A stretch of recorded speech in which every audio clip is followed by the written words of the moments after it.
आप सभी को जय मसीह की। प्रभु आप सभी को बहुत आशीष दे।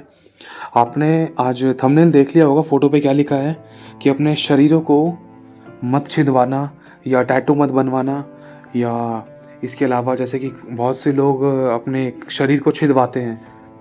इस बारे में बाइबल क्या बताती है, आपका ज़्यादा समय ना लेते हुए ये गहरी बातें समझना, इनको करवाने का परिणाम क्या है, और जो लोग ऑलरेडी करवा चुके हैं अगर वो बाद में मसीह में आए हैं तो उनके ऊपर इसका क्या असर पड़ता है, समझने की कोशिश करना। देखो बहुत सारी चीज़ें हैं, हम शॉर्ट में आएंगे। वचन हमें इस बारे में क्या बताता है, मैं आपको वचन के द्वारा बताना चाहूँगा कि वचन हमें छिदवाने के लेकर, जैसे किसी ने अपना होठ छिदवाया, नाक छिदवाया, कान छिदवाया, जो जोश में सेकी सेकी में फैशन के तौर पर किसी भी विवाह पर छिदवा लिया, इसका मतलब क्या होता है?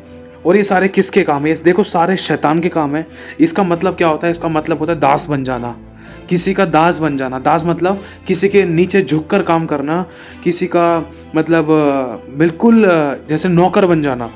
मतलब नौकर नहीं जानता कि उसका स्वामी क्या करता है ना। स्वामी के पास कितना पैसा है, स्वामी की रिस्पॉन्सिबिलिटी, स्वामी के मतलब काम क्या है, उसकी जिम्मेदारियां क्या है, स्वामी के पास धन कितना है, स्वामी के घर में मतलब कितना पैसा रखा है, उसकी पर्सनल सीक्रेट मतलब वो बातें क्या है, सीक्रेट डिसीजन क्या है। स्वामी की जो भी बातें हैं ना, वो कभी उसका नौकर नहीं जानता। जो नौकर का काम है ना, नौकर का काम जो भी है उसका, वो सारे कामों के बारे में उसका स्वामी जानता है। तो जो नौकर है उसके कुछ चिन्ह हैं, जैसे कि उदाहरण के तौर पर जो आजकल के जानवरों पर, वरन पुराने समय से ही चली आ रही थी रीत कि जो जानवर हुआ करते थे उसमें जानवरों के, जैसे कि मान लो आपके पास भी भेड़ बकरी है, मेरे पास भी भेड़ बकरी है, हम दोनों अगल बगल में रहते हैं, या आमने सामने हमारा खेत है, या आमने सामने जंगल में रहते हैं, या एक ही जंगल में रहते हैं। तो आपकी जो भेड़ बकरी, मेरी जो भेड़ बकरी है, हम भेड़ बकरी को शक्ल से तो पहचान नहीं सकते कि कौन सी आपकी कौन सी मेरी। अगर मान लो 100 भेड़ बकरी आपकी मिल गई, 100 भेड़ बकरी मेरी मिल गई, आपकी भेड़ बकरी में हम दोनों भाई बहनों की भेड़ बकरियाँ मिल गई। अब उसमें से हम पहचानेंगे कैसे कि हमारी कौन सी है? तो एक तरीका ये है कि कई बार भेड़ बकरियों के या बड़े बड़े पशुओं के कान छेद दिए जाते थे, उसमें कोई कुंडल डाल दिया, या कुछ ऐसी कुछ लिक्कर डाल दिया, कुछ लकड़ी का निशान लगा दिया, या फिर गर्म लोहे से उनकी पीठ पर, उनके कान पर, उनके सर पर या उनके माथे पर एक ऐसा चिन्ह कर दिया जाता था जिसके द्वारा वो लोग पहचान लेते थे कि हाँ भाई ये चिन्ह हमारे वाला है, हमारी कास्ट का है, ये चिन्ह मैंने बनाया। सी टाइप का, ओ टाइप का, पी टाइप का, ए टाइप का, सीधी लाइन, टेढ़ी लाइन, घूमी हुई लाइन, या मतलब गंजा कर देना उस जगह से। तो ये चिन्ह, इंसान अपने चिन्हों को पहचान कर अपने अपने जानवरों को चुनता है कि हाँ ये वाला मेरा जानवर है, वो वाला मेरा नहीं है, ये वाला मेरा, ये चिन्ह मैंने बनाया। ये चिन्ह वाले ना सारे, ये जो चिन्ह है जिसके ये वाला सेम चिन्ह बना हुआ है, वो जानवर मेरे हैं। तो इसी प्रकार से जिसके चिन्ह लगा हुआ होता है ना, वो एक तरीके से गुलाम होते हैं। समझने की कोशिश करना इस बात को।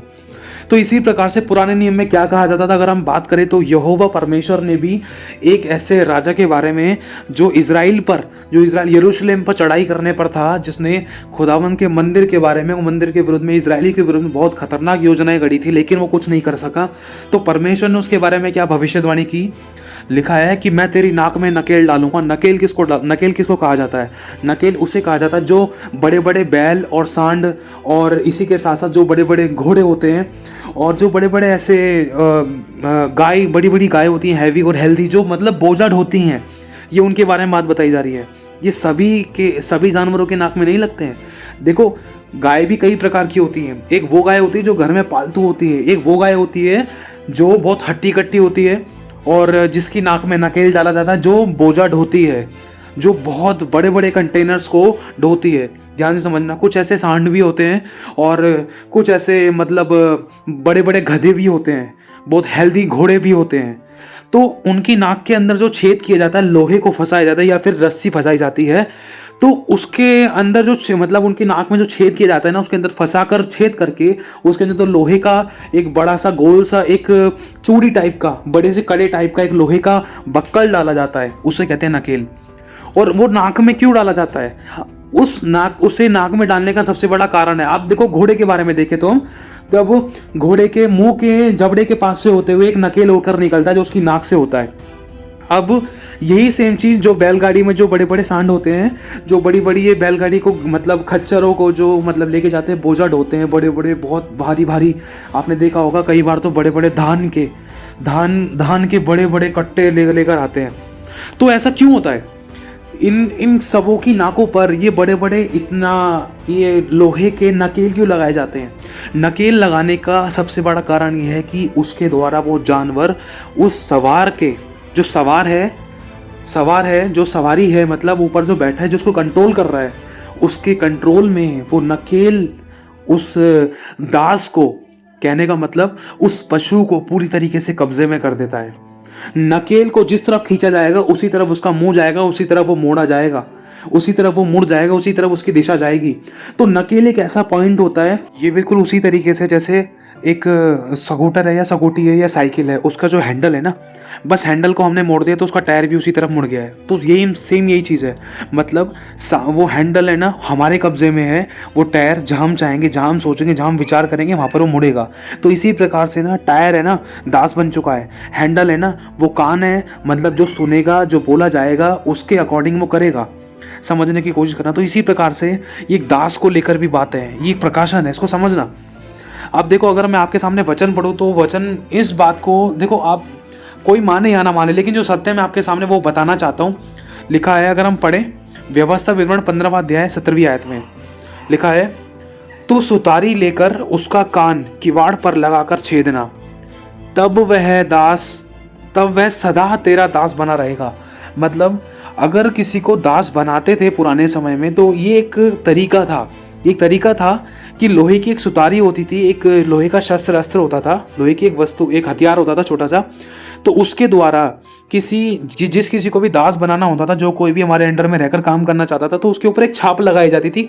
या तो उसका कान छेद दिया, या उसका हाथ छेद दिया, उसको माथे पे निशान लगा दिया, या किसी का होठ छेद दिया, गाल छेद दिया, नाक छेद दी, कान का ऊपर वाला हिस्सा छेद दिया, कान का कोने का मुलायम हिस्सा छेद दिया, बीच का हिस्सा छेद दिया।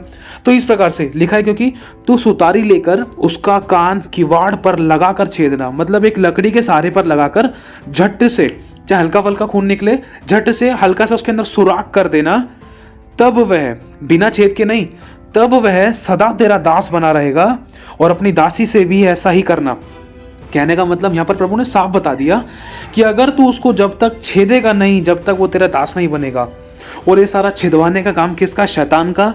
ये बहाने हैं, फैशन, समझना, ये सारे बहाने हैं, फैशन। क्योंकि एक टाइम मेरा भी था जब मैं खुदा को नहीं जानता था, तो मैं इन चीज़ों में बहुत लिप्त था, मेरा भी कान छिदा हुआ था। हालांकि एक छोटे से बच्चे को जो पैदा हुआ है, जिसने भी दुनिया नहीं देखी, जिसको सोना चांदी लोहा तांबा तार पीतल वगैरह कुछ नहीं पता है, वो बेचारे सोते सोते बच्चे के ही, जिसके भी 6 महीने के दूध पीना भी पूरा नहीं हुआ है, जिसके अभी आधार कार्ड तक नहीं बना है। छोटी सी बात बता रहा हूँ, सोचने की कोशिश कर, ध्यान लगाना इस बात पर, जिसने भी सोचा भी नहीं है कि आगे उसको दूध कैसे पीना होगा, और उसकी मम्मी कौन है, पापा कौन है, कैसे समझना कैसे नहीं समझना, उसके कान को छेद दिया। सोचो उसके अंदर कितनी अंडरस्टैंडिंग होगी।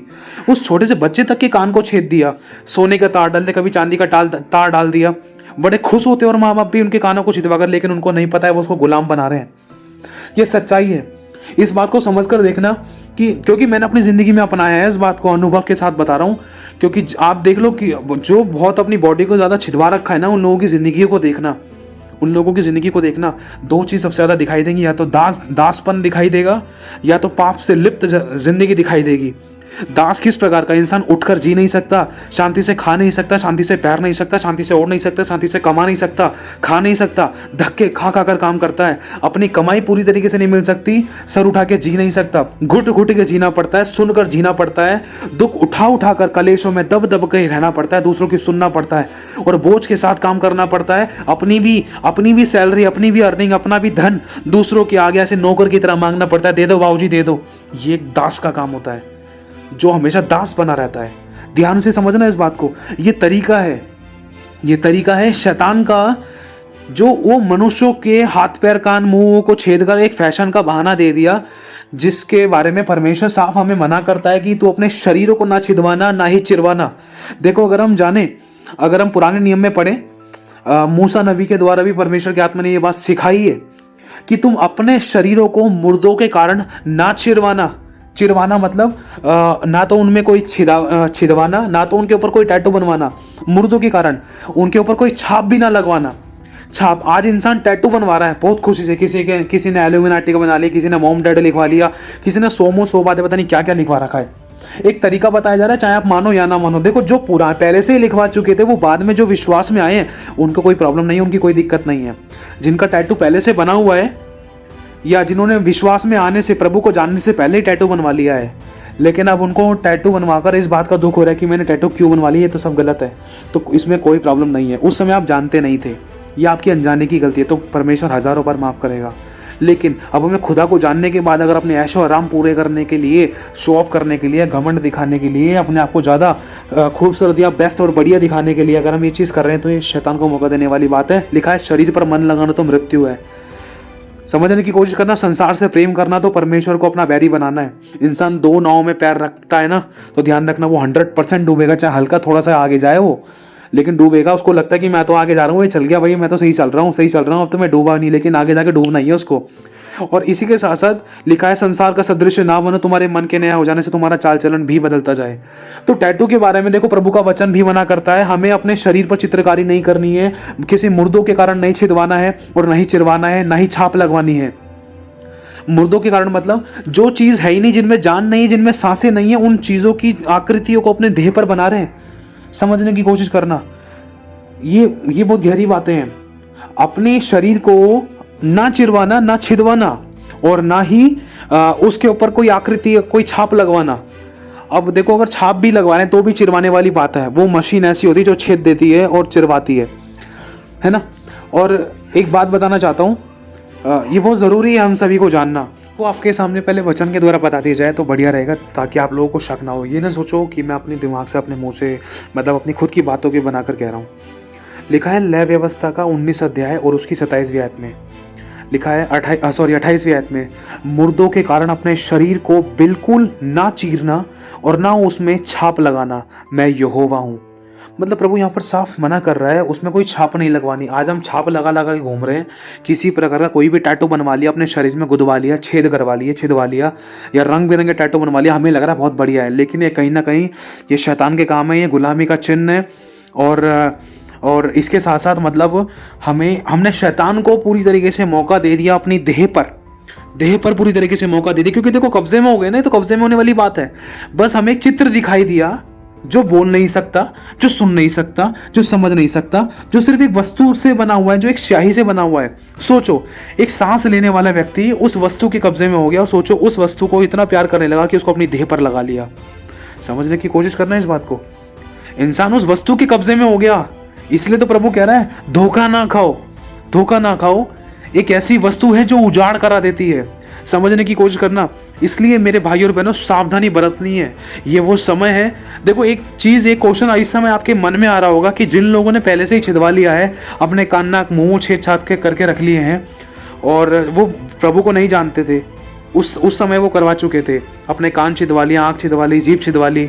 लेकिन अब जब वो प्रभु को जान गए हैं, जिन लोगों ने टैटू बनवा लिए थे पहले, प्रभु में आने से पहले जिन लोगों ने टैटू बनवाए थे, अपने हाथ मुंह छिदवाए थे, तो अब जब वो प्रभु में आ गए तो उनको क्या करना चाहिए? देखो जिन्होंने छिदवा लिया है, अगर उस छेद के अंदर अगर आपने कोई वस्तु डाल रखी है, कोई बाली डाल रखी है, तो जैसे कोई लड़का है उसने अपने कान को छिदवा रखा है, अब उसको अपने कान में से बाली निकालना जरूरी है ताकि वो गुलाम ना बने।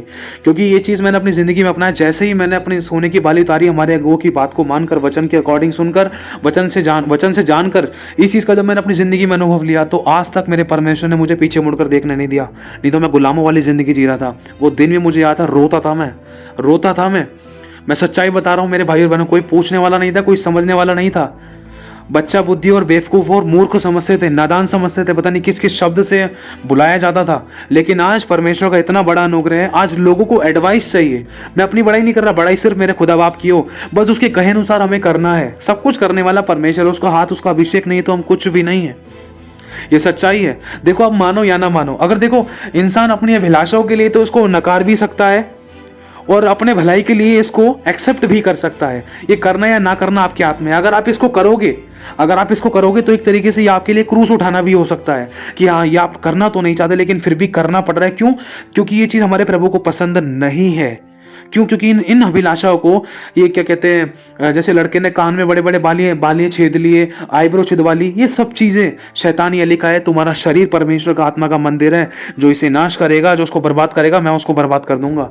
अब सोच कर देख लो किससे पंगा लेने वाली बात है। ये शरीर भी हमारा नहीं है।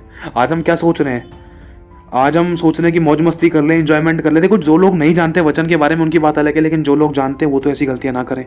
प्रभु में आने के बाद ऐसी गलतियां ना करें। पहले चाहे हो गई है, लेकिन अब उन चीज़ों को मानकर छोड़ देना अपनी गलती को। लिखा है, जो अपने अपराध छिपा रखता है उसका काम सफल नहीं होता, वरन जो उनको मान लेता और छोड़ भी देता है उस पर दया की जाएगी।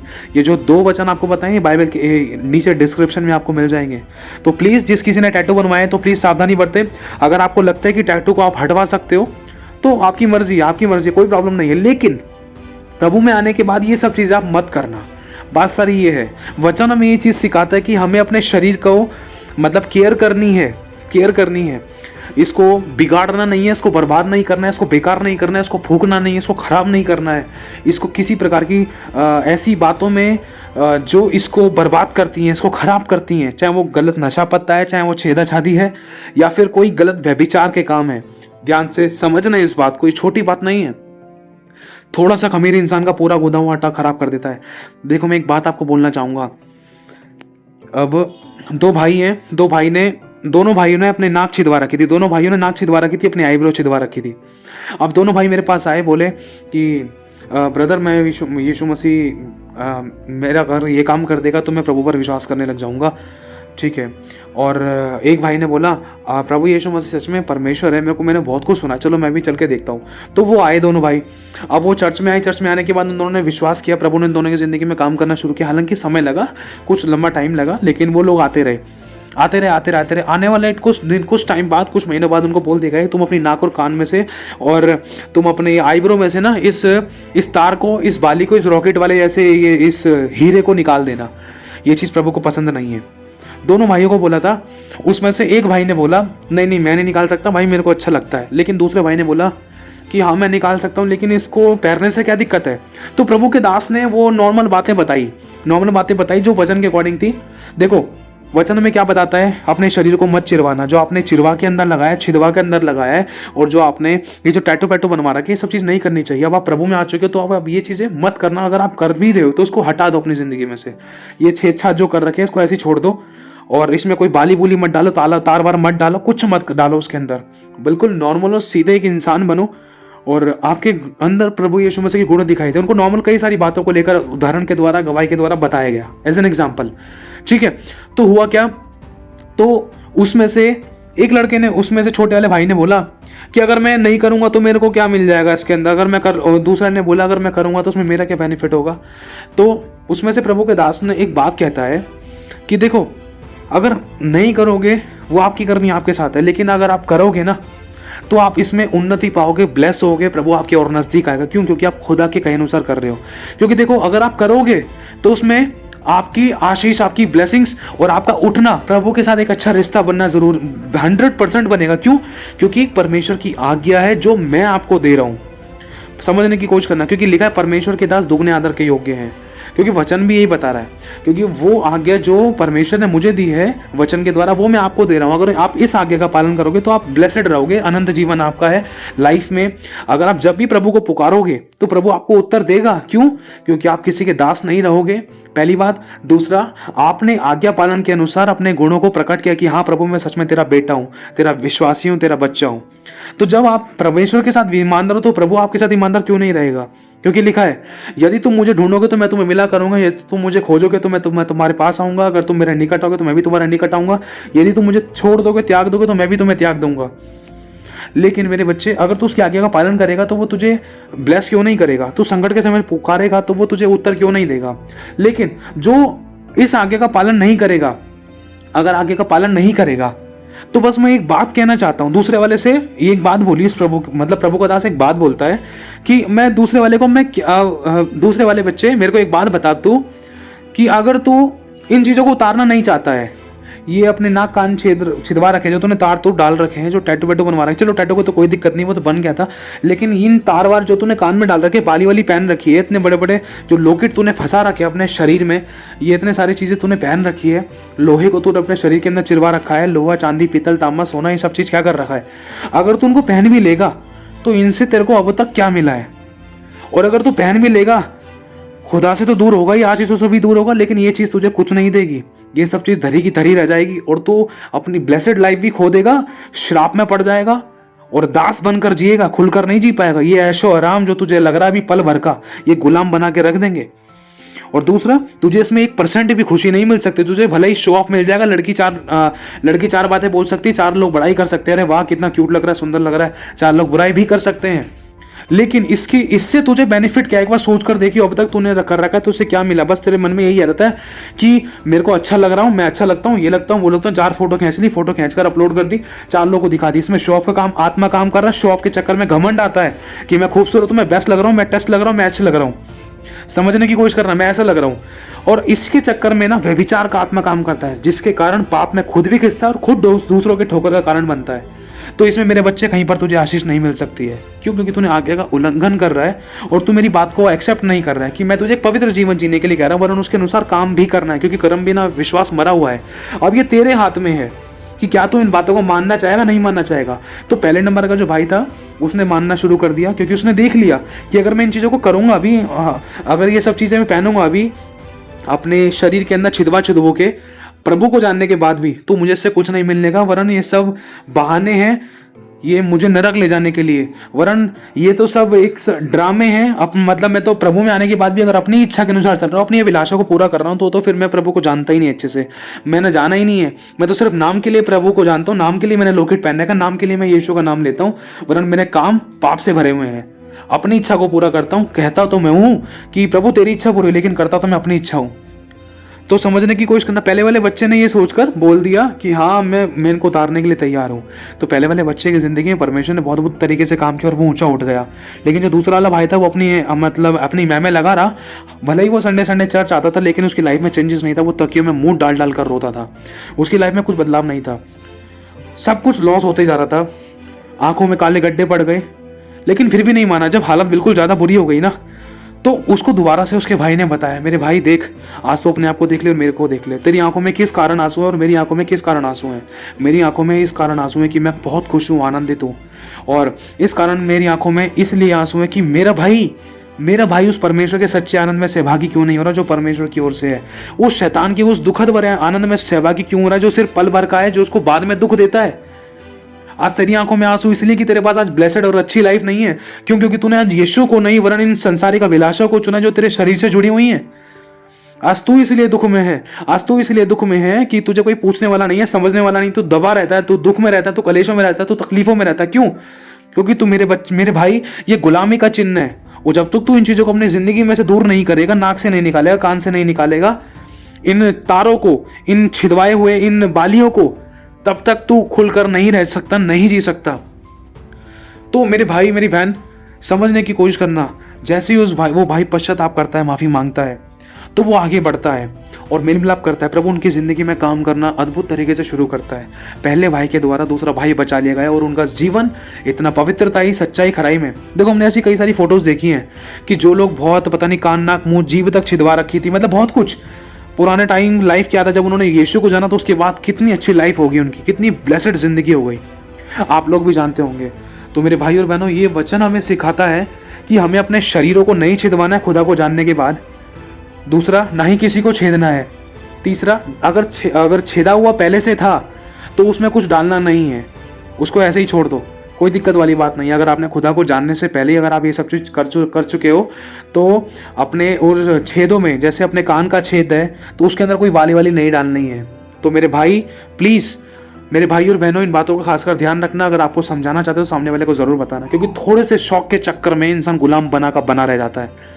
ध्यान रखना। मैं कह रहा हूँ, आपके जानने में कितने भी लोग हैं, उनकी लाइफ देख लो। अगर आपको लग रहे होंगे बहुत दूर से टिच पिच लग रहे होंगे, लेकिन उनके हृदय को झांक कर देखना, उनके हृदय को, उनके मनों को जांच कर देखना, उनसे पूछना। भले ही आपको शायद कुछ बातें बता दे, लेकिन कहीं ना कहीं वो इंसान अंदर ही अंदर तके में मुंह डालकर रोता है, अकेले में सोता है, अकेला सा महसूस करता है, अकेला पड़ गया है। आपको नहीं पता है, जो चेहरे पे डेंटिंग पेंटिंग दिखाई देती है, असल में ये कुछ और है और उसके पीछे का चेहरा कुछ और है। सच्चाई ये है। तो बस इतना कहना चाहता हूँ, हमें प्रभु को जानने के बाद ना तो शरीर पे टैटू लगवाने हैं, अगर पहले लग चुके हैं, पहले ही बनवा लिए टैटू, तो उसका कोई दिक्कत वाली बात नहीं, क्योंकि आपने जब प्रभु को जाना नहीं था। लेकिन आज प्रभु को जान चुके हो, तो अब प्रभु को जानने के बाद या आप दोबारा से ऐसी चीज़ें, ऐसी हरकतें, ऐसे व्यवहार नहीं करना है। तो मेरे भाई और बहनों, क्योंकि इस चीज़ का अनुभव मैंने अपनी ज़िंदगी में लिया है। मेरी भी बालिक सीधी हुई थी, मेरे को पता है मेरी ज़िंदगी नरक जैसी थी, निकल रही थी। मुझे मालूम है कितना आंसू में था, जगह जगह इंटरव्यूज़ दिए, इंटरव्यूज़ पर मेरे को हड़काया गया, गुलाम बनकर जीता था। मेरा पैसा कभी कहाँ का कहाँ जा रहा, कभी दवाई गोलियों में, कभी चोटों में, कभी तकलीफ़ों में, जगह जगह मैंने छोटे से छोटा काम करने की कोशिश करी। अगर मेरी गवाही सुनो तो शायद आपकी आंखों से आंसू आ जाए। ऐसी कंडीशन तो हो गई थी, जब मैं 6ठी 7वीं में था, मेरे को कूड़ा तक बीनना पड़ गया था, सोचो। और जो ये कान में मेरे बाली थे ना, मेरे बचपन में ही मेरे छेद कर दिया था, सोने की बाली डाल दी थी, पतला सा तार डाल दिया था, सोचो। शुरुआत से ही, बचपन से ही, जब मैं चलना भी नहीं सीखा था, तब से ही मैं गुलाम बन चुका था। लेकिन जब मैं खुदा के पास आया, जब मुझे प्रभु की आत्मा के द्वारा वचन की शिक्षा दी, जब मुझे सिखाया, समझाया, जब इस चीज़ को मैंने अनुभव लिया, अनुभव करके देखा और प्रभु के अनुसार चलने की कोशिश करी, तो प्रभु ने काम भी किया। आज खुदा ने मुझे छितराने वाला बनाया, देने वाला बनाया। ये प्रभु का बहुत बड़ा अनुग्रह है, ये प्रभु की दया से हुआ है। उसने मेरे रास्ते खोले, आज उसने मुझे बनाया है राजा। क्यों? क्योंकि जब वो मेरा परमेश्वर राजा है, तो वो मुझ राजा का राजा है और मैं उसका राजकुमार हूं। उसी प्रकार से मेरे भाइयों और बहनों, आप भी उसके राजकुमार और राजकुमारियां हो, पटरानियां हो, राजा हो। लेकिन उन अधिकारों को हमें समझना है। कुछ तरीके हैं, तौर तरीके हैं। सिर्फ बोलने से ही हम राजा नहीं बन जाते, उसके अनुसार काम भी करना पड़ता है। राजा की कुछ जिम्मेदारियां भी होती है, राजा के कुछ रूल्स और रेगुलेशंस भी होते हैं, कुछ राजा को खुद भी फॉलो करने पड़ते हैं, कुछ बताने भी पड़ते हैं। तो मेरे भाई और बहनों, इन बातों का खासकर ध्यान रखना। शायद हो सकता है कि आपको दुख पहुंचा हो, चोट लगी हो इस बात से, लेकिन जो सत्य है वो आपके सामने पेश किया गया, मानो या ना मानो, आपके हाथ में है। लेकिन आपके मानने या ना मानने से सच नहीं बदल जाता। तो प्रभु आशीष दे आप सभी को। जय मसीह की।